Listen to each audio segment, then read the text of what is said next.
Good morning. My name is Mike Hobson with the Centreville Press. Today we have as our guest in the studio former mayor and former probate judge Jerry C. Pow of Brent, Alabama. Jerry is a lifelong resident of Bibb County and the city of Brent, or the town of Brent, which it might have been called at one time. And he's now retired and officially does whatever he wants to do all day long. Is that right, Jerry? I'm just the town bum. He calls himself the bum. Actually, what he does is spend his time doing projects for people and helping out organizations around town to accomplish their mission and to help other people. That's what he spends most of his time doing, that I see every day.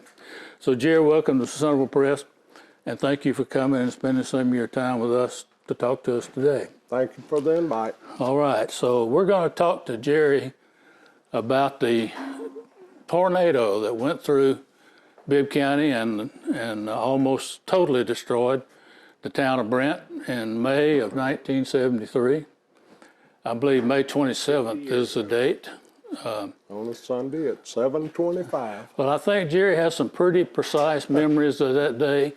And today I'm just going to begin by asking Jerry to just start at that Sunday evening at the church and tell us step by step what you recall about that day. Need to go back a little further than that in the day. All right. That day had a feeling to it like I've never felt before.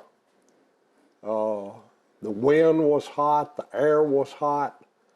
Of course, went to church at Sunday morning, had a good service, and went home and had lunch. And when I decided to get out that afternoon and just do some rambling, for some reason, I went barefooted.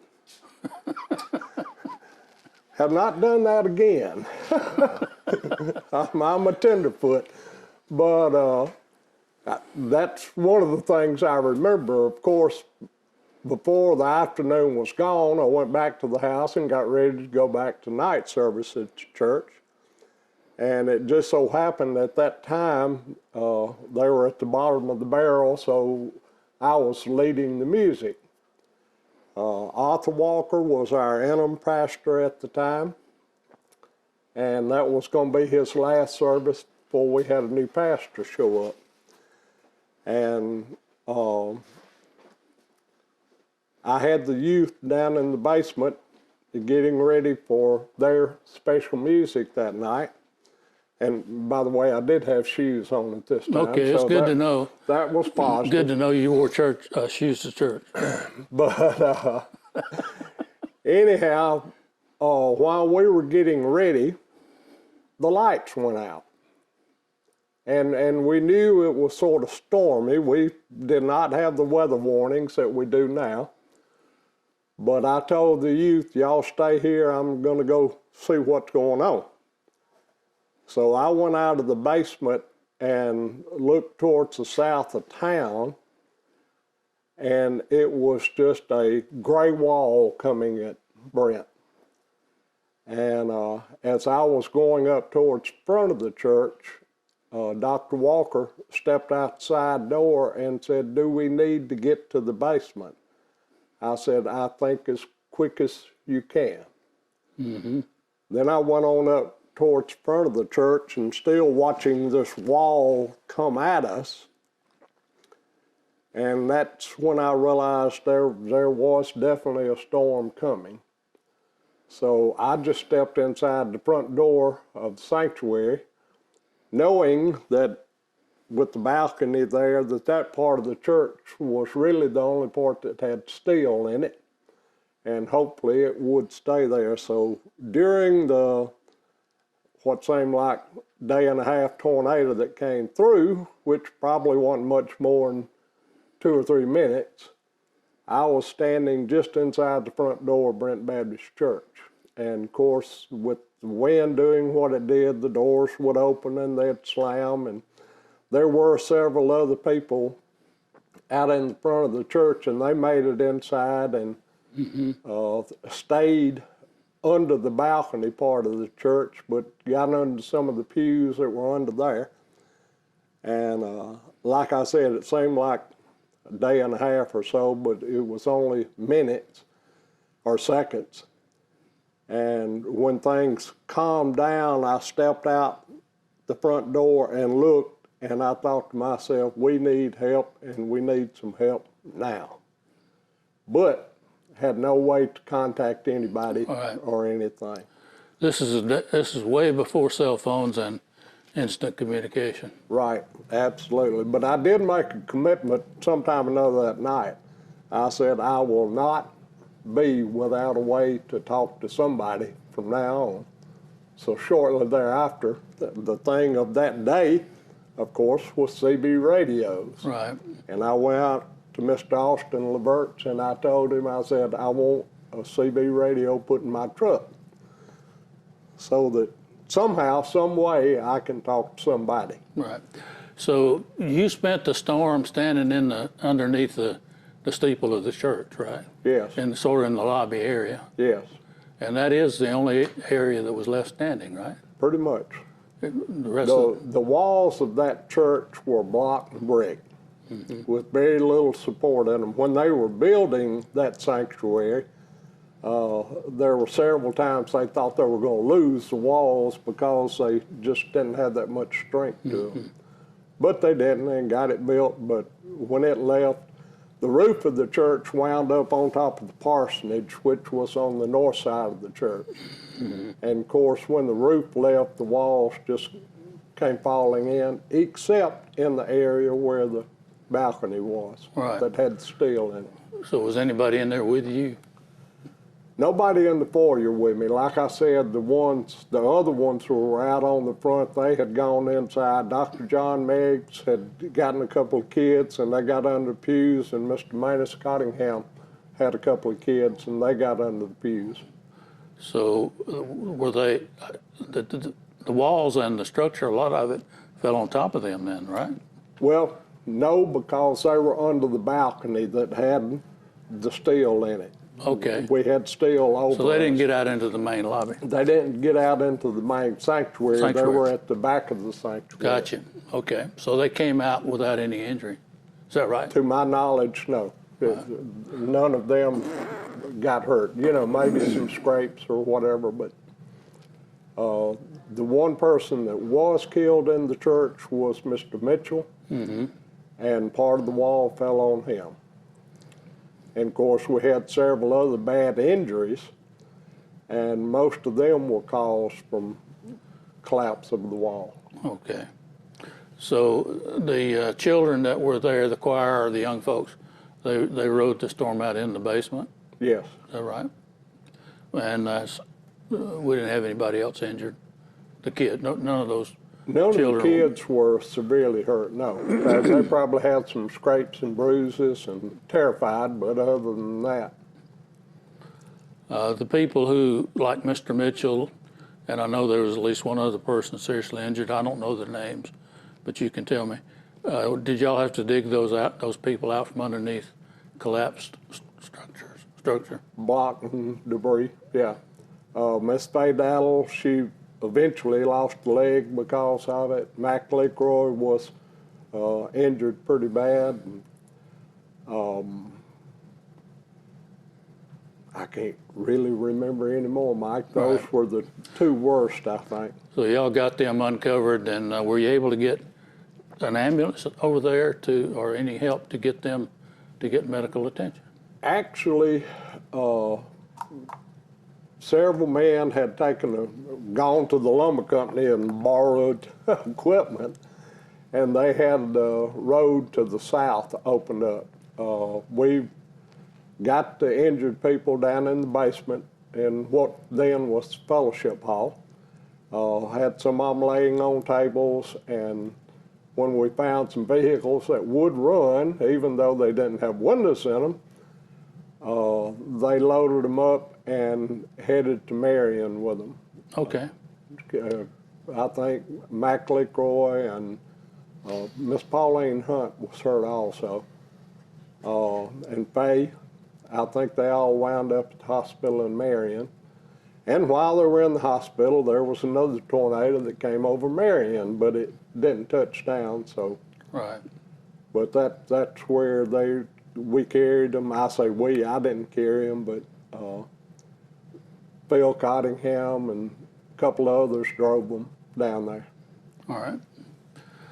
So when were people, I guess the first thing I should ask you is, after you got outside of the church and looked around, and I guess your attention was off of the people that you were trying to get help for, what did you observe?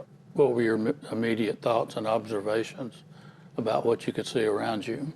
I think one of my thoughts was there's absolutely no telling how many dead people we have laying around here. Fortunately enough, there wasn't but 5 that either died that night or died as a result of the injuries that they had. And of course, we went to checking on different people and that type of stuff. The old city hall was wiped out. My concern, I was in the fire department at the time, and my concern was with all the gas leaks and everything going on, we needed the fire truck available.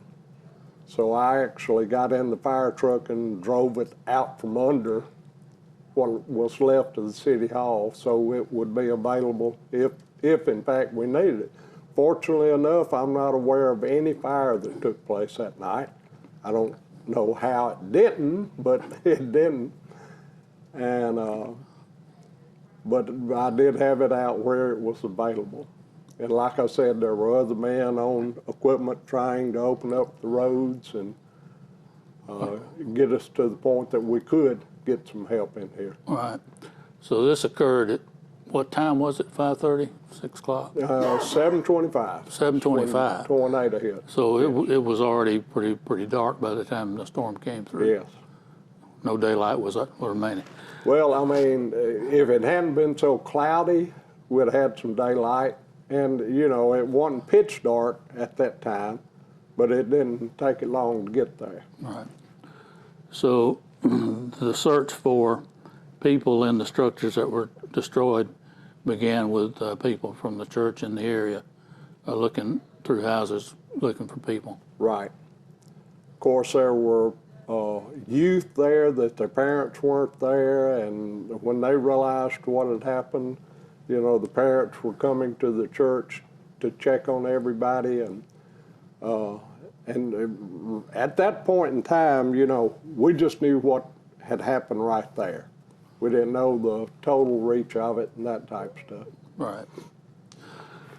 So how long do you think it took to get the roads cleared so that you could get emergency vehicles and other vehicles through Main Street of Brent? How long did that take?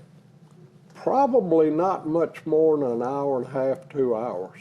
All right. Because they had gotten loaders from the lumber company, and of course the county had a shop in town at the time, and they had gotten their loaders fired up and going, and so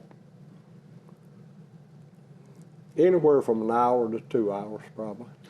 Well, I think it's amazing that you didn't have fires as a result of gas leaks and other hazardous material that would have been exposed as a result of that storm.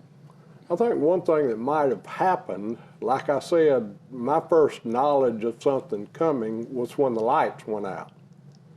So the power was already off. That might have saved, you know, some sparks and ignition to start some fires. Right.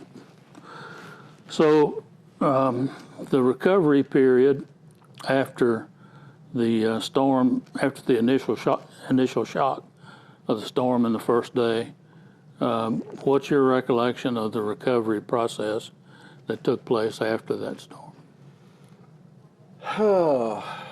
That's the only week that I have ever drawn an unemployment check, and I don't even know who signed me up for it. but I did draw 1 week of unemployment. But I worked harder that week than I bet you probably I've ever worked.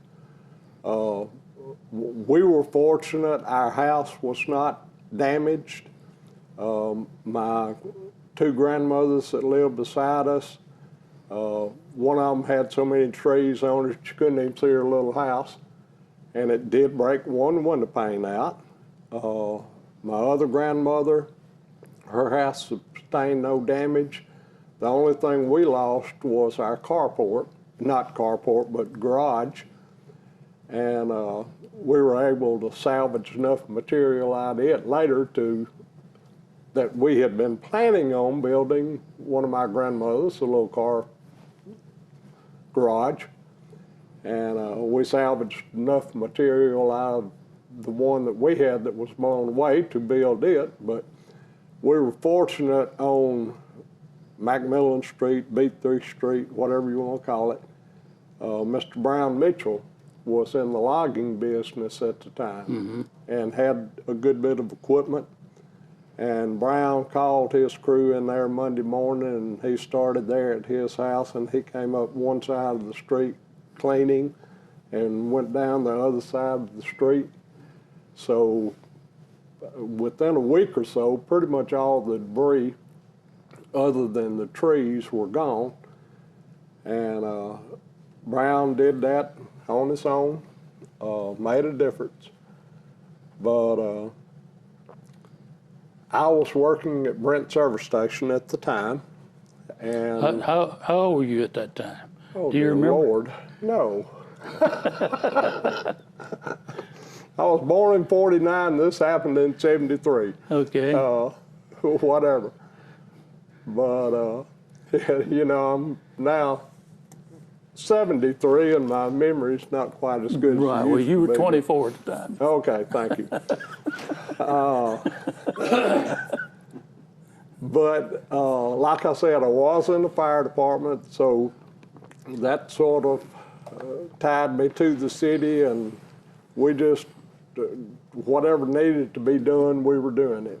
Okay. We had a big old drink machine there in front of the service station, and several That of was us, Joe Patridge's station? Joe Patridge's station. Okay.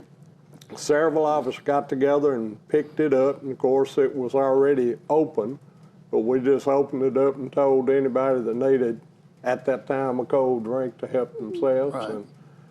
And within that first week, we had a generator there at the service station where we could fire the pumps up and let people have gasoline. Right. But Well, with all the people wandering around and are trying to help people, I guess the power being out was a blessing too, that somebody didn't step on something. that's true. I'm sure the power company got there as soon as they could. Back in those days, I think, looking through the Centreville Press, there was some articles about the National Guard being put on active duty to supervise what was going on in Brent. What happened with the National Guard at that time? Do you remember that? Miller Daly was over the guard unit here at the time. And even though I was much younger then, I was in on some of the discussions, and it was decided that, you know, people that needed to be in town needed to have some way to say, hey, it's all right for me to be here. So Millard set up a deal where they were giving out passes to residents so that they could come and go without any problem. Once the power company got there, there were certain hours during the day that they shut town down because, you know, they needed to get the poles back up and the wires back up to get power going again. And at that time, everybody was shut down. You know, it didn't make any difference whether you had a business down there or not.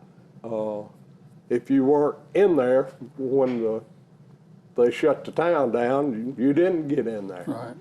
So it was sort of organized chaos, but and most people abided by it. There were a few that just couldn't understand because of who they were, why they couldn't go into their place of business, you know. But they had to be able to stretch wire, pick up the old wire and stretch new wire and that kind of stuff. So, but it was somewhat chaotic. A lot of times they had brought some guards and troopers in from outside the area that didn't know anybody. Right. And I know once or twice I would go up to a checkpoint and the out-of-towners would question me, and one of our local folks would step up and say, "He's all right, don't worry about him," you know, and allow me to go on in. Mm-hmm. So, and they have to do that, you know, to be able to accomplish what they're trying to accomplish. Exactly. Of course, there was a lot of looting that took place. I don't think anyone was caught or prosecuted over it, but I know several of the businesses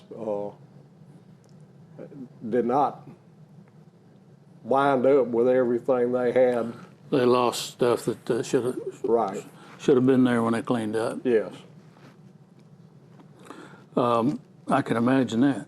Well, back in those days, I know today we have national organizations like FEMA and other responders to storms that are pretty fast to materialize.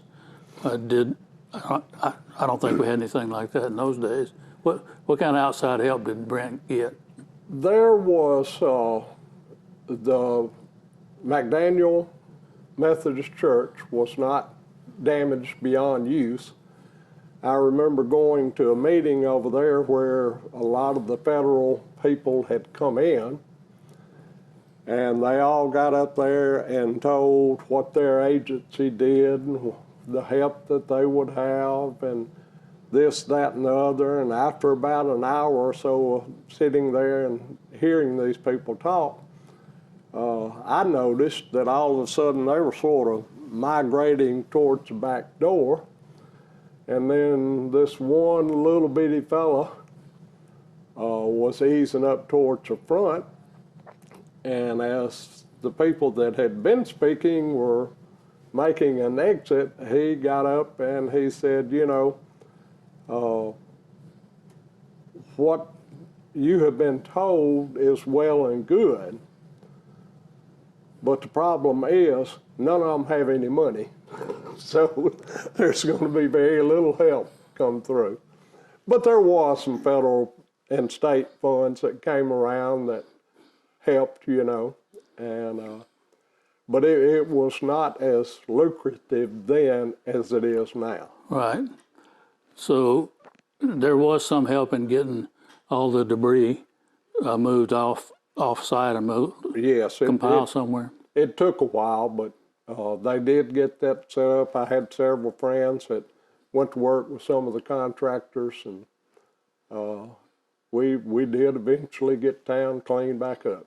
All right. But there were a whole bunch of chainsaws that were come out and being run by local folks and not necessarily state or federal folks. But right. In times like that, you do what you got to do.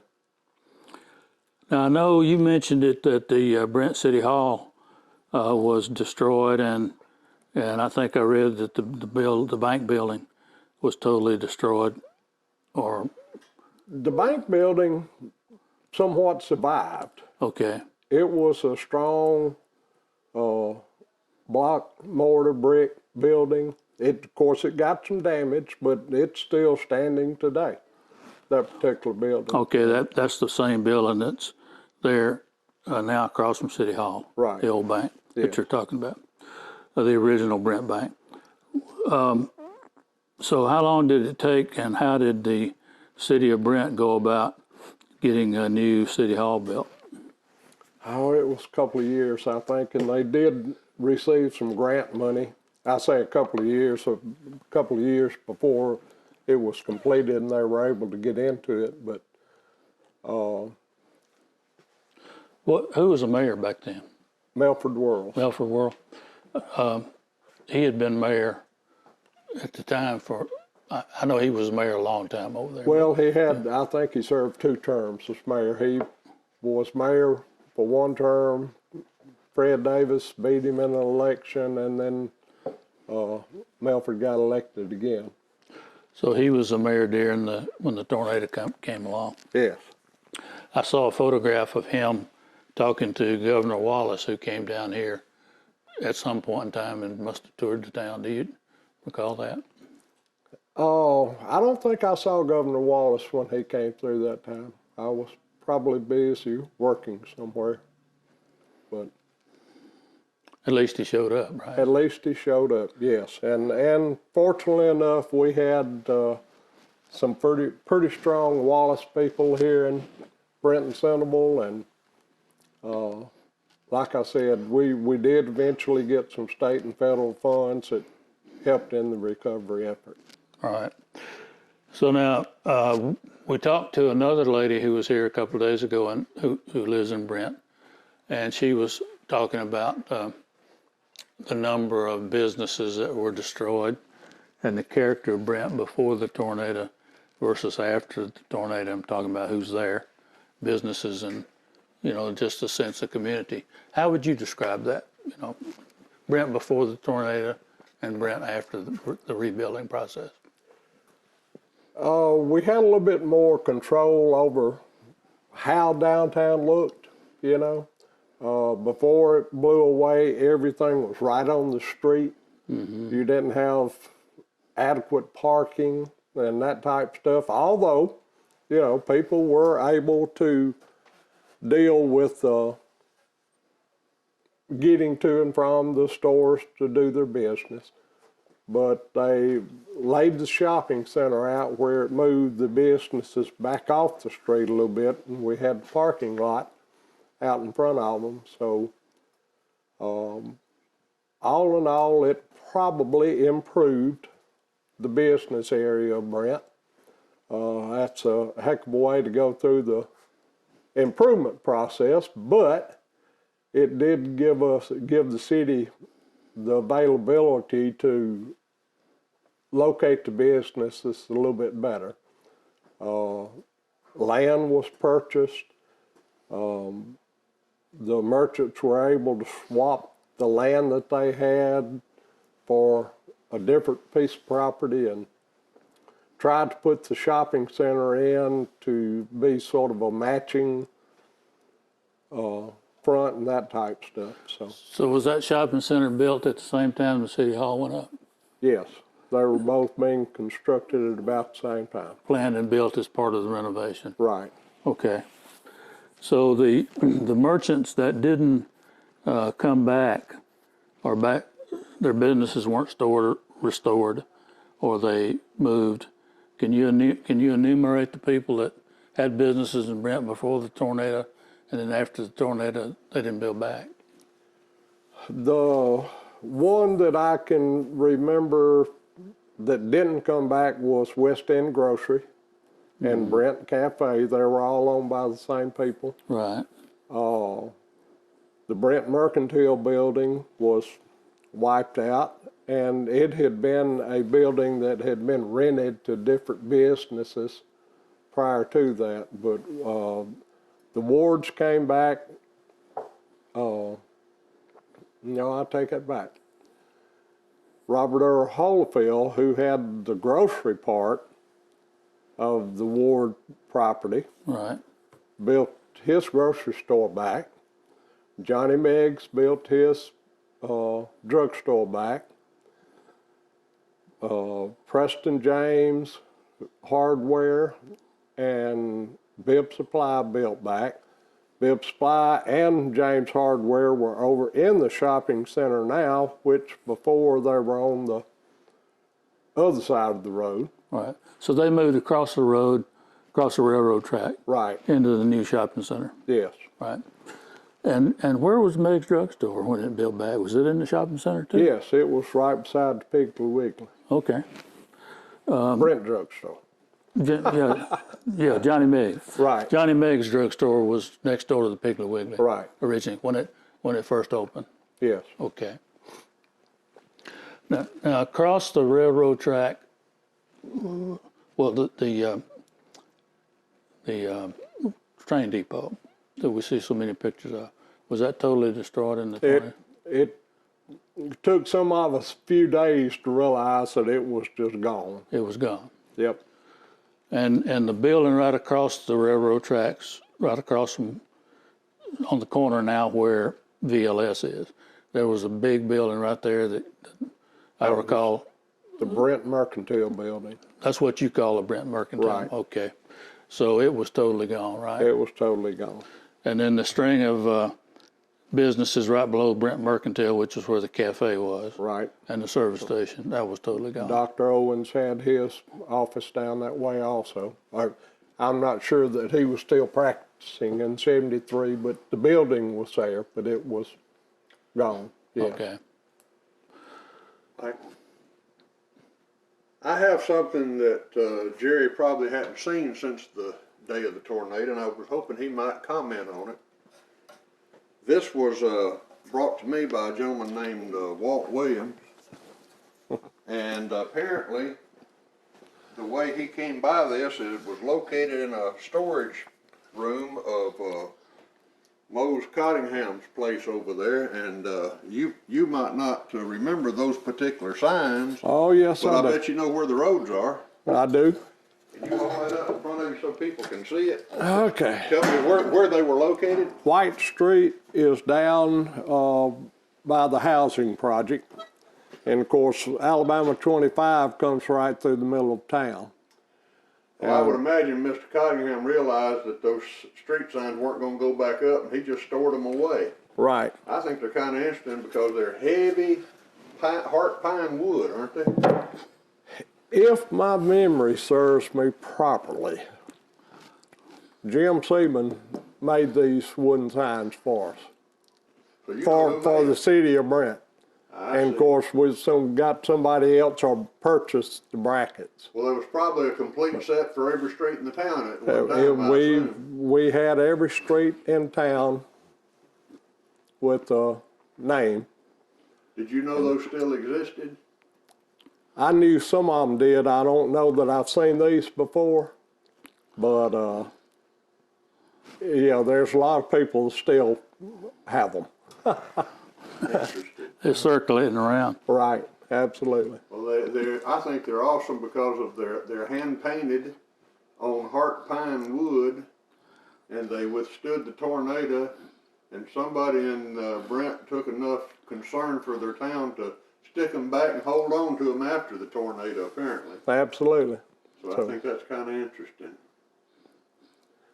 You know, I never have been one much for, of course, my wife would disagree with this, and if you saw my basement, y'all probably would too, but I don't know, I just never have held on to many artifacts, I guess you would call them. But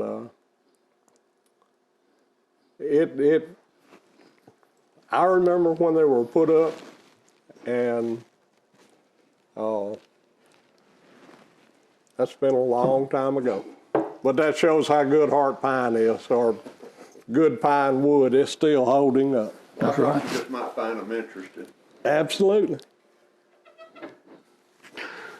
I know that the Olin Belcher Lumber Company took a lot of damage, but you mentioned that people got equipment from there to help clean up. Did the lumber mill continue in business after the tornado? Yes, they did. Get back to normal operation? Got back to normal operations and operated for several years after the tornado. Was Olin Belcher still running the lumber company? Yes, at that time he was. Okay. Yes, his son Brent was helping him, but Olin was still very active. Yeah, I would think Brent would have been about your age. He's Are a y'all year or the two same older. year? Okay, so he was working at the lumber company with his daddy. Yes, then. yes. Well, I had probably the best sandwich that I've ever eaten in my life the day after the tornado. By midnight that night, the Salvation Army had rolled into town with a little pop-up camper, set up in front of the service station that was no longer a service station. We told them about the drink machine, told them that if they wanted to get those drinks out of it, they were welcome to them. Have no earthly idea what the gentleman's name is, but he was one-legged. And we went and found one of our 35-gallon drums that we had there at the service station and a cushion. Carried it out there to him and set it up, put the cushion on top of the drum, and he used that as his seat.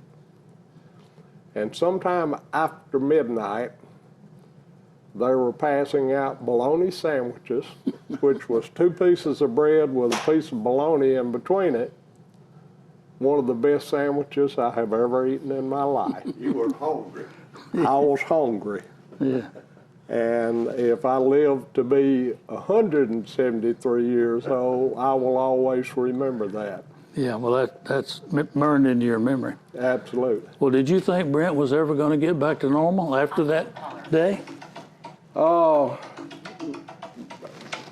yes, I had hopes.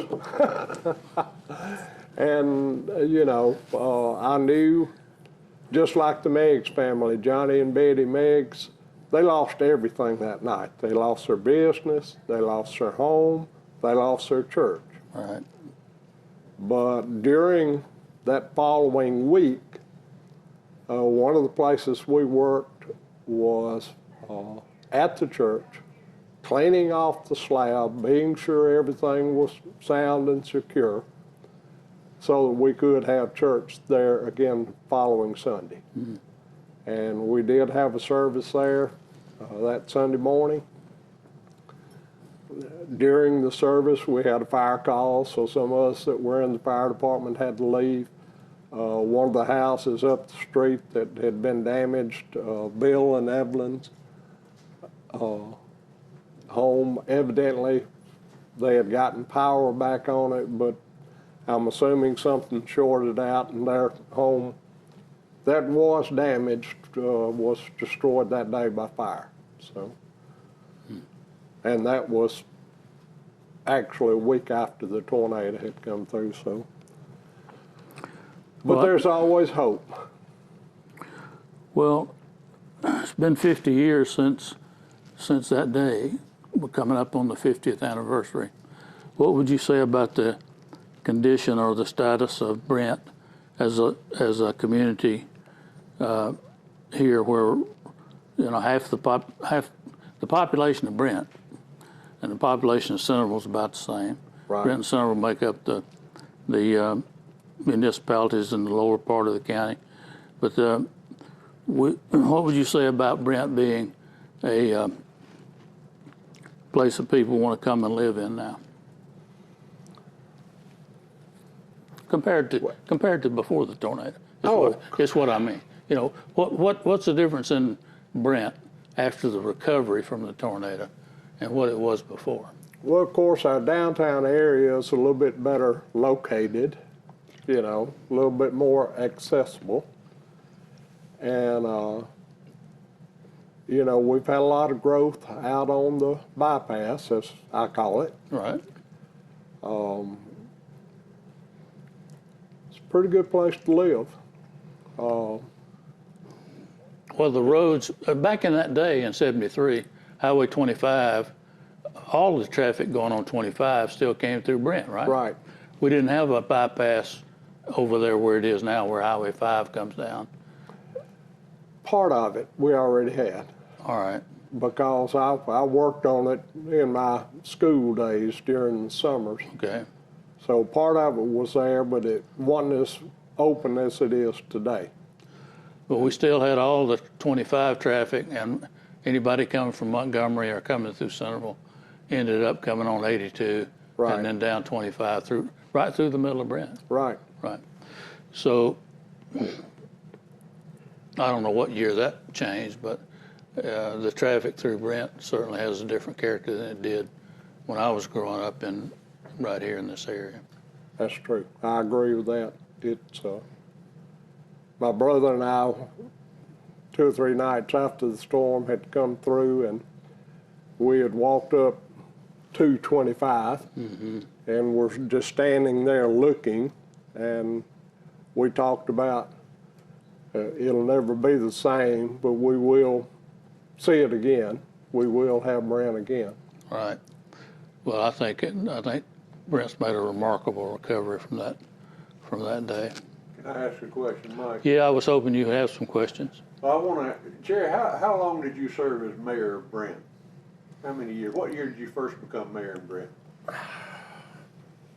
The next election after the tornado, Yeah, 74. yeah. Maybe. Well, I moved into this area. One reason was because Jerry was the first person I met from the area, and he was such a snappy dresser, I just felt like I'd fit in. So I've lived here ever since, Jerry. How many years did you serve as mayor? 24. 24 years. So from shortly after the tornado until within the last 5 to 10 years, right? Right. Yeah. Well, I practically knew Brent, Alabama as being only one person, Jerry Pow. That's about all I knew. I'm glad you learned different, though. Well, I'm not going to tell all the stories. I know, Okay, thank you. I'd appreciate it if you wouldn't. Well, it was a remarkable day for Bibb County and the city of Brent. We made national news. I had family that was out of town visiting other family, and they didn't know anything about it until they woke up Monday morning and saw on the national news that Brent had pretty much been wiped out. Right. And I think at that time they said it was 95% destroyed. The businesses, we didn't lose that. We lost some homes, but not that terribly many homes, not that large amount. But pretty much every business in town had some type of damage to it. Well, at that time, I was living in Jefferson County, and if I'm not mistaken, on that same day, probably the same tornado that came through here also touched down in the Center Point area of Birmingham, which was, I live within a mile of where that touched down in Center Point, and it destroyed the Center Point area too, the business district of Center Point, and some people died in Birmingham. I think it's the same day, or the same. I think so. Same storm. At the time this storm came through, I think they said it was the longest recorded on the ground of any tornado that they had kept track of. Right. So I'm thinking 82, 85 miles it was on the ground. Of course, it went up through Briarfield and did some damage up there, and just on up the way. Mike, that makes me think of another question. And Jerry, have you talked to or heard from any weather people as to the reasoning, if there is a reason that exists, as to why it seems to be that there's a track that these tornadoes have followed? Since I've lived here, that it seems like that we've had 2 or 3 come through, one within the last couple of years that was pretty substantial, that crossed down at the airport. But it came almost on the exact same path as the 73 Brent tornado did. And it seems like they kind of follow a path through here. Well, even if they don't come through here, they always approach here. Yeah. They come the same way every time. Maybe we should have took the signs down a long time ago. We know which way to go. I don't know, there's a magnet attracting them. Something seems to be bringing them through, seems like. I don't know. We do seem to have a tornado alley here now, and I can't tell you the year, but there again, this was on a Sunday. I was out on our front porch, putting my shoes on, getting ready to go to church. 12, 10, 14 years old, I don't know. And it was a little thunderstorm taking place. And all of a sudden I saw a tornado come down. It actually hit the house where I live now. Went across the street and took out some tenant houses and went over and hit the veneer mill. That was on, like I said, Sunday morning, probably about 9:30. That was before the 73. That was before the 73 tornado. And by lunch, of course, we were without power, but we went ahead and had church. By lunch, it had cleared up. The sky was just as pretty and blue, and the weather was wonderful. Don't remember who it was, but there was somebody out at the airport that was selling rides to go up and fly over the damage. And that one it took out several tenant houses across from where I live now. And also, like I said, did a good bit of damage to the veneer mill. But then it picked back up, so that was a very short-lived tornado. But I don't know, sometimes I wonder if I attract them. Y'all might need to get rid of me. I have carried tornadoes to Washington, D.C., and where else? At several other places that I have been. That might be one of the few places that might do some good. And well, that's a whole different interview. But anyhow, it's we do seem to be in a path. And you know, the one that hit like it, doesn't it? a year ago in March, I can remember James Spann saying on his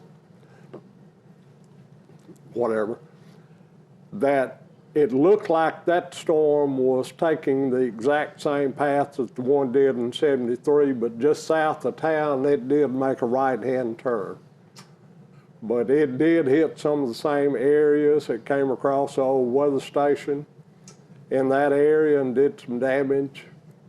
And I don't know, like I said, I may be drawing them, and if so, I might need to relocate or something, but. Do you have any recollection of the weather station and the reason that, I guess, the government, that's a federal facility, I guess. Right. Why did they choose to put that station at that location? It gave them better looks at more populous areas. You know, they need to have some distance between them and populous areas. And of course, Birmingham and Tuscaloosa were the closest large municipalities. Right. But it was at an elevation that gave them better views of those areas. And the night that the tornado came through, when it got so close to them, they lost it. They couldn't see it. Right. And the next thing they knew, they got hit by it. But it was to get better views of like the Jefferson County Between here and Tuscaloosa Jefferson County, area. Tuscaloosa County. Yeah. Even Montgomery. So it gave them a return on their Right. signal coming back, bouncing off of here and going back, I would think, going back to the National Weather Service in Birmingham. Well, that's interesting. It's also interesting that they didn't build it back after the tornado. Nope. Well, Jerry, we appreciate you spending your time with us today and talking about the tornado and your recollections. And we hope we don't ever have to talk to you about this again. I mean, about another storm. About another storm, that's true. That's exactly right. And don't mean to wish anything off on anybody else, but we've had ours. Yeah, so. we've had our turn in the barrel. Right. So y'all keep the rest of those storms away from here, would you? All right, Jerry, thank you so much. All right, we appreciate what y'all are doing here at the press, and it survived the storm also. That's right. So, And we'll just keep on trucking. all right, thank you.